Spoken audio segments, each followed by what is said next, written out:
बिस्मिल्लाहिर्रहमानिर्रहीम। अस्सलामु अलैकुम वरहमतुल्लाहि वबरकातुहू। रब्बि यस्सिर वला तुअस्सिर वतम्मिम बिल खैर। अल्लाह ताला हम सब के कामों में आसानियाँ करे और हमारे नेक कामों को खैर व आफियत से तमाम करे। आज का हमारा लेसन खड़ा ज़बर खड़ी ज़ेर उल्टा पेश से मुतल्लिक है। इससे पहले के लेसन्स आप सुन चुके होंगे। इससे पहले जो हरकत का लेसन आया और फिर मद्दे असली और फिर अब ये खड़ा ज़बर खड़ी ज़ेर उल्टा पेश के मुतल्लिक। एक आम हरकत ज़बर या ज़ेर या पेश, इसमें और खड़ा ज़बर खड़ी ज़ेर उल्टा पेश में क्या फ़र्क है। आपने हरकत के मुतल्लिक अच्छे से समझ लिया होगा कि हरकत को किस तरह अदा किया जाता है। ज़बर के लिए किस रुख मुँह खोला जाता है, ज़ेर के लिए किस तरह से मजहूल अंदाज नहीं अपनाना, मारूफ अपनाना है। इसी तरह से पेश को कैसे होंठों को गोल करके पढ़ना है। लेकिन इन तीनों में एक बात जो कॉमन थी वो ये कि इनको लंबा नहीं किया जाता, इनको खींच कर नहीं पढ़ा जाता। हरकत एक हरकत मतलब उस हरकत तक ही अदायगी होनी चाहिए।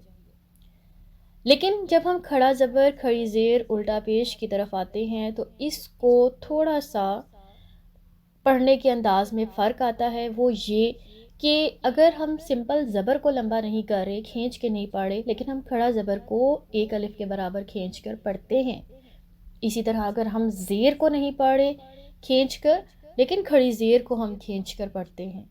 अगर हम सिंपल पेश को खींच कर नहीं पढ़ रहे तो इसके बरक्स हम उल्टा पेश को एक अलिफ के बराबर खींच कर पढ़ेंगे। जैसे देखिए, बा ज़बर बा, बा खड़ी ज़बर बा, बा ज़ेर बी, बा खड़ी ज़ेर बी, बा पेश बू, बा उल्टा पेश बू। अब आपको इन एग्जाम्पल से बड़े अच्छे से समझ आ गया होगा कि फ़र्क क्या है। और यही वो फ़र्क है जो हमारे कुरान पाक के पढ़ने के अंदाज में बहुत खूबसूरती पैदा कर देता है।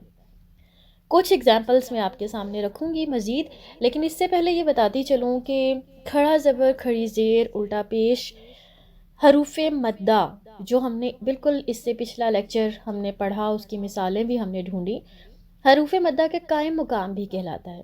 मतलब ये कि अगर जो अलिफ वाव और या का हमने जो एक कायदा पढ़ा कि अलिफ से पहले ज़बर, वाव साकिन से पहले पेश, या साकिन से पहले ज़ेर को एक अलिफ के बराबर खींचा जाता है जिसे मद्दे असली कहते हैं, तो खड़ा ज़बर खड़ी ज़ेर उल्टा पेश को भी उतना ही खींचा जाता है उसी मिकदार से। तो इसका मतलब है कि खड़ा ज़बर खड़ी ज़ेर उल्टा पेश मद्दे असली की रिप्लेसमेंट है। अगर अलिफ से पहले ज़बर को जितना हमने लंबा करना है, जितना खींच कर पढ़ना है, उतना ही हमने खड़ा ज़बर को खींच कर पढ़ना है उसी मिकदार से। इसी तरह या साकिन से पहले ज़ेर है तो हमें खड़ी ज़ेर को उस मुताबिक पढ़ना है।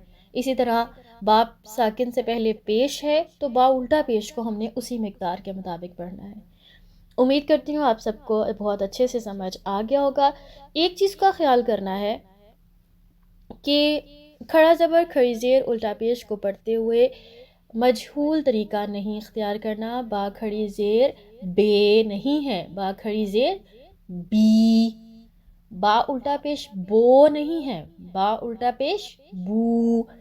इसी तरह से एक और बात बताती चलूँ कि कोशिश ये करनी है कि आखिर में हमारी आवाज़ के आखिर में नून गुन ना की साउंड ना आए। जैसे देखिए, नून खड़ी ज़बर ना, तो ये ना नहीं है, ना नहीं है। मतलब होने की आवाज़ जो आखिर में नून गुन ना का इजाफा हम कर देते हैं वो ज़ायद ज़रूरत है, उसको नहीं करने की ज़रूरत होती। इसका ख्याल रखा जाएगा, मजहूल नहीं पढ़ा जाएगा। ठीक है, थोड़ी सी प्रैक्टिस हम कर लेते हैं। बा खड़ी ज़बर बा, बा खड़ी ज़ेर बी, बा उल्टा पेश बू, बा बी बू। ता खड़ी ज़बर ता, ता खड़ी ज़ेर ती, ता उल्टा पेश तू, ता ती तू। اسی طرح پوری تختی آپ پڑھ سکتے ہیں۔